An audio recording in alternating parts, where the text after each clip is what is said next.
Imagine waking up every day feeling trapped by expectations that are not your own. You follow the path that others have set for you, family, society, peers, without ever stopping to ask, is this the life I truly want? What if I told you that the secret to real fulfillment is not in pleasing others, but in embracing your own desires, dreams, and passions? Today, we are going to uncover the profound wisdom behind living for yourself, not for others. By the end of this journey, you will discover the most powerful realization of all, one that can transform the way you see your life forever. From ancient philosophers to modern psychologists, thinkers throughout history have explored the deep struggle between societal expectations and personal freedom. Why do we feel so compelled to meet the demands of others? What holds us back from fully embracing our own path? And most importantly, how can we break free from these invisible chains and start living a life that is truly our own? If you have ever felt like you are living a script written by someone else, this is for you. Let's explore why we fall into this trap, the consequences of neglecting our true selves, and how you can take back control of your life, step by step. Keep watching, because the final realization will be the most liberating of all. Throughout history, human beings have been shaped by the expectations of their communities. From the time we are born, we are taught what is acceptable, what is respectable, and what is desirable. Parents, teachers, friends, and even strangers impose ideas about how we should live. Society tells us what success looks like, what happiness should be, and what paths are worth following. But here is the truth. None of these definitions matter if they do not align with who you truly are. Philosophers like Jean-Paul Sartre argued that we are condemned to be free, meaning we are born without an inherent purpose, and it is up to us to create one. Yet many people refuse this responsibility, choosing instead to conform to the roles assigned to them. They follow a safe, predictable path, avoiding judgment or rejection. But in doing so, they sacrifice their own authenticity. Psychologists have studied this phenomenon extensively. Carl Jung introduced the concept of individuation, the process of becoming who you truly are, rather than who society expects you to be.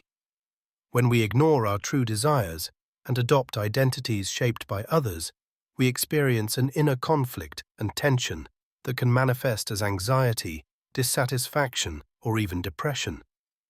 Living for others may bring temporary approval, but it often leads to long-term emptiness.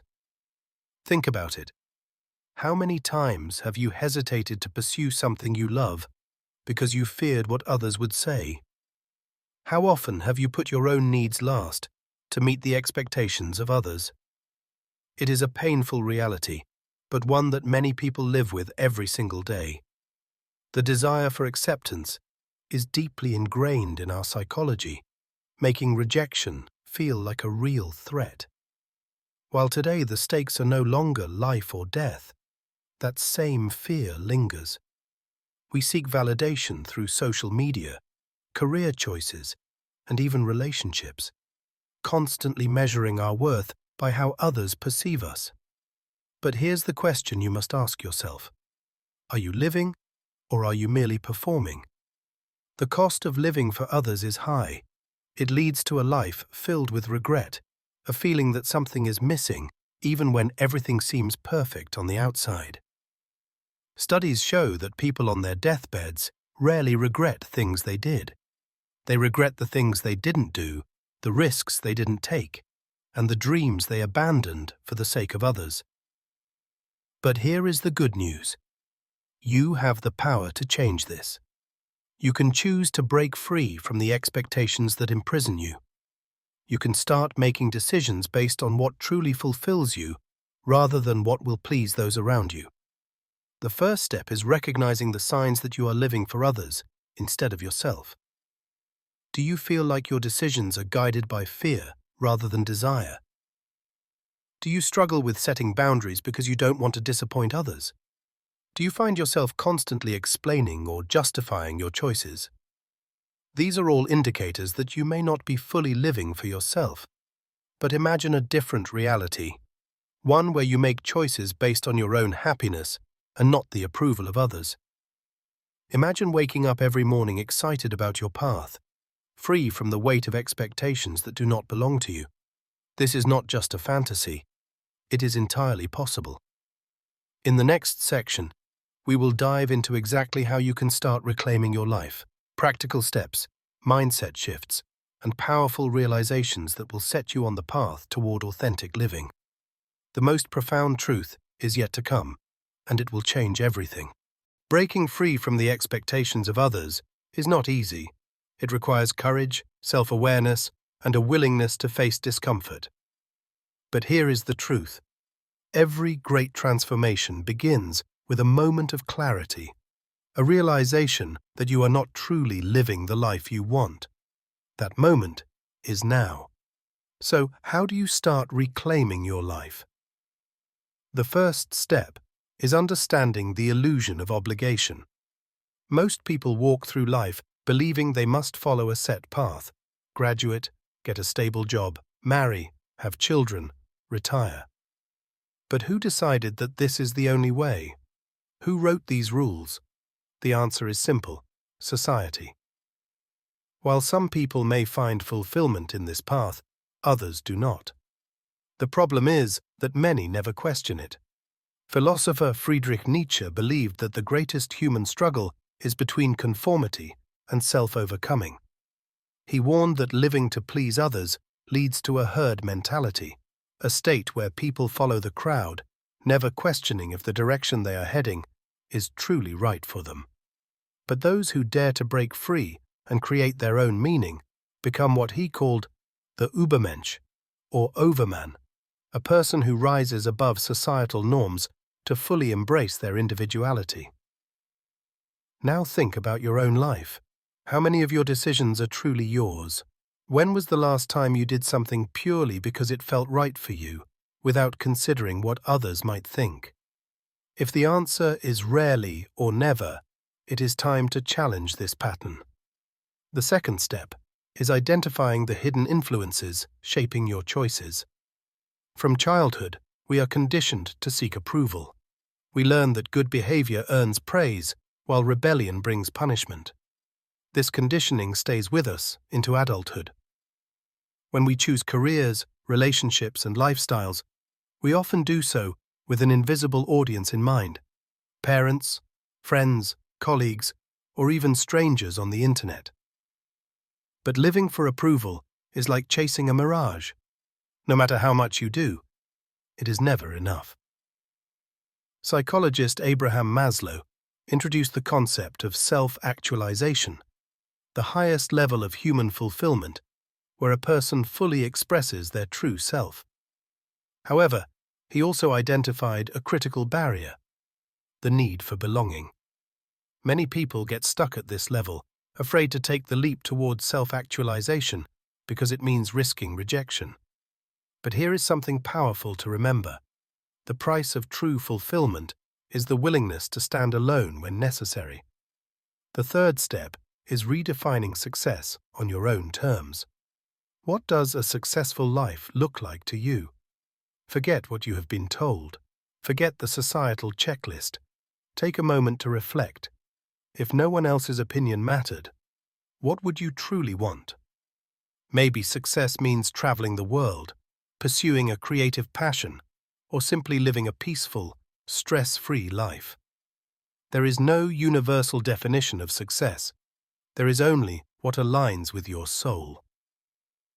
Consider the story of Henry David Thoreau, a writer and philosopher who left behind the expectations of society to live in solitude at Walden Pond. He rejected materialism and the pressure to conform, choosing instead a life of simplicity and self-discovery. His famous words, "Go confidently in the direction of your dreams, live the life you have imagined," continue to inspire those seeking a path of authenticity. But let's be honest, choosing yourself is not always easy. People will question you, some will criticize you, and others may even distance themselves from you.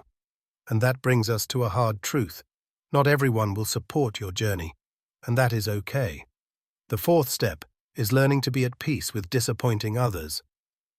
The need to please is deeply ingrained in human psychology. We avoid conflict.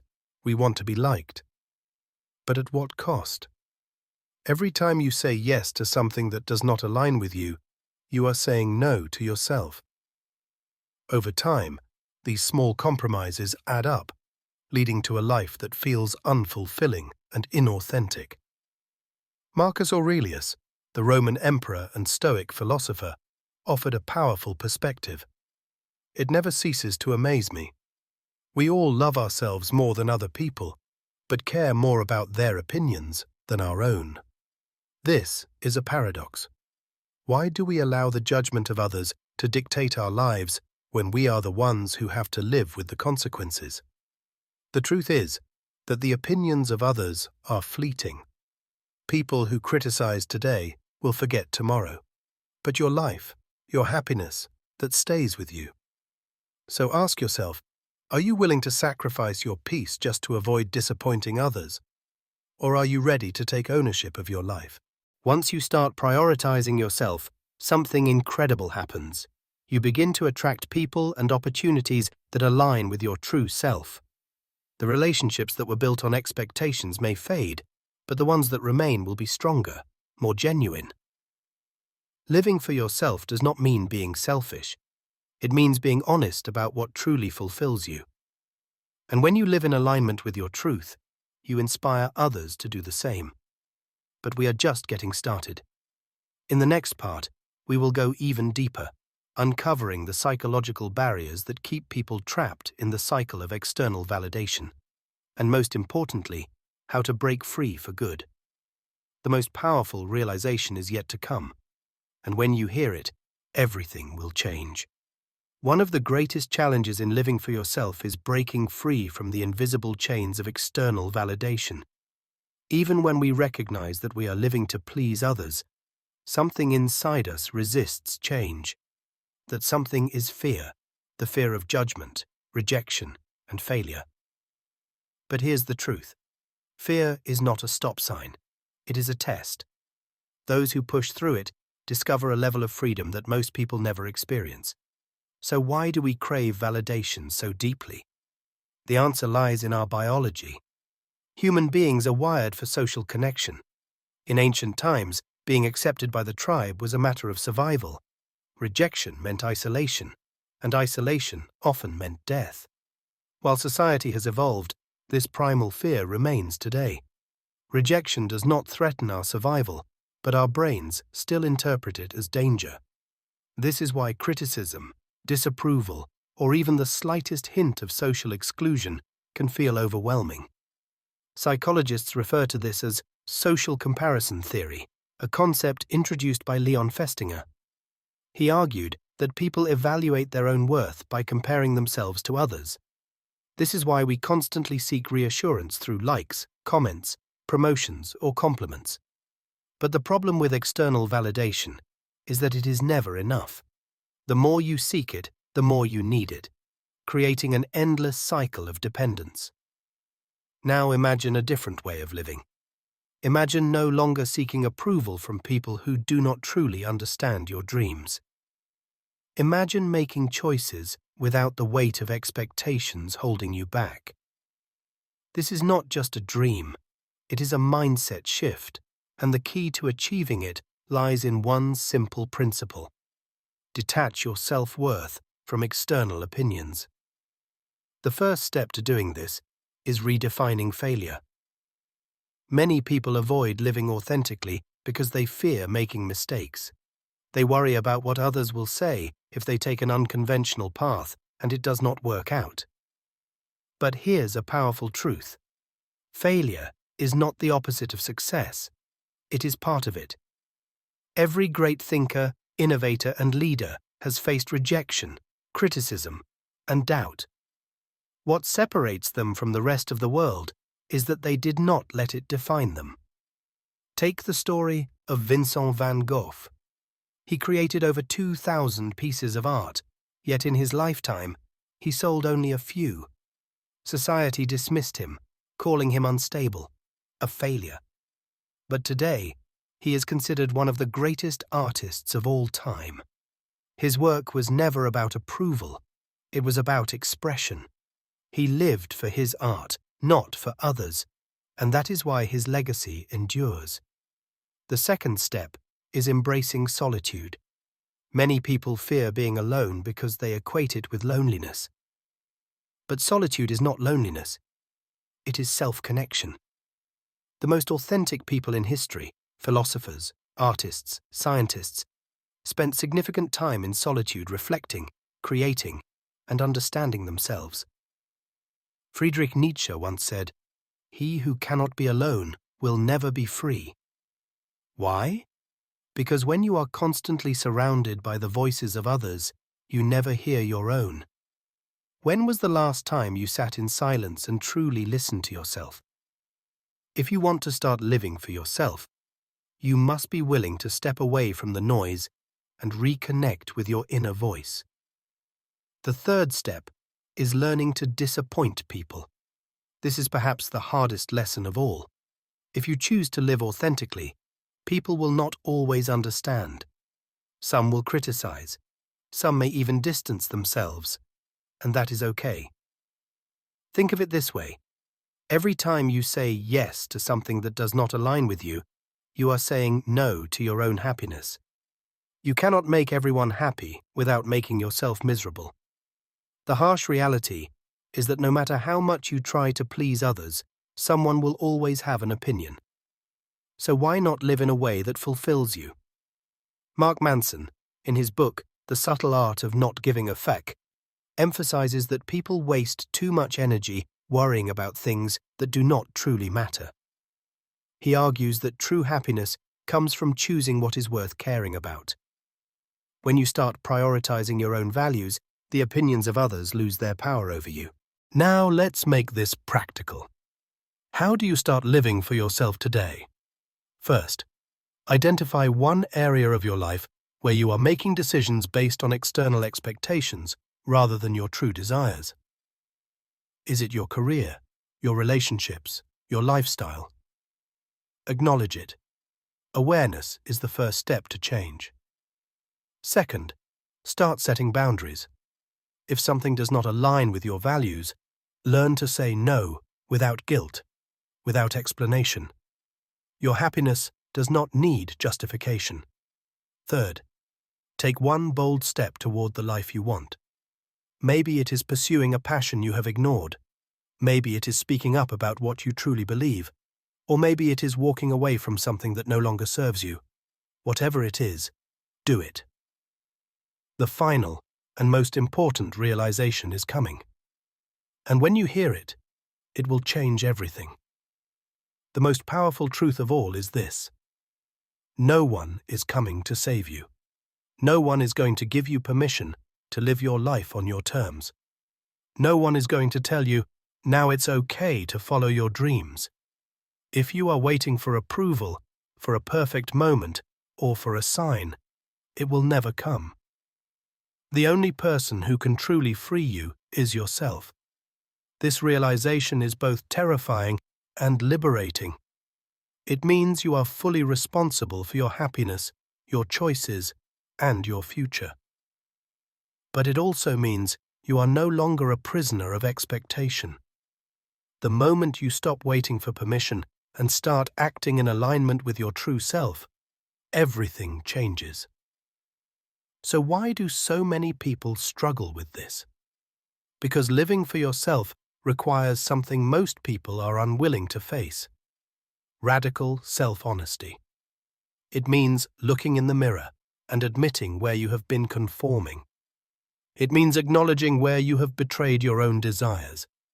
It means recognizing that every excuse you have used, fear, responsibility, obligation, has been a chain keeping you tied to a life that does not truly fulfill you. But here's what most people do not realize. Breaking free does not mean you have to abandon everything. It does not mean cutting off everyone or living in complete isolation. It means shifting your mindset, taking back your power, and making decisions based on what truly aligns with you, not what others expect. The first step is simple but profound. Take ownership of your life. Stop blaming circumstances, people, or past experiences for where you are. Yes, society conditions us to seek approval. Yes, family expectations can be strong. Yes, fear is real. But none of these things have the power to control you unless you let them. Take a moment and ask yourself, if I had no fear, what would I do differently? What would my life look like if I lived for myself and not for others? This is not just a philosophical question. It is a turning point. The answers you give reveal what truly matters to you. And once you know that, you cannot ignore it. The second step is embracing the discomfort of change. Living for yourself is not always easy. It will challenge you and test you. Some people will not understand. Some may even resist your growth. But every great transformation in history, personal or global, began with someone who was willing to break the mold. Think about the great innovators, artists, and leaders of the world. Did they follow the crowd? Did they live according to what others expected? No, they took risks. They trusted themselves, and that is why their names are remembered. The truth is, most people are too afraid to fully live. They prefer comfort over courage, approval over authenticity, security over self-expression. But here's what no one tells you. The greatest regret is not failure. It is never having tried. There is a reason why the most common regret of the dying is this: I wish I had lived a life true to myself, not the life others expected of me. Imagine being at the end of your life, looking back and realizing you never fully embraced your own path. That is the ultimate tragedy. But you are here right now, with the power to choose differently. The final step is this: stop asking, what will they think? And start asking, what do I want? Every time you hesitate, every time you feel trapped by expectation, ask yourself, in the end, whose life am I living? Theirs or mine? Because here is the ultimate truth. No one else will live with the consequences of your choices except you. Not society, not your family, not your friends, just you.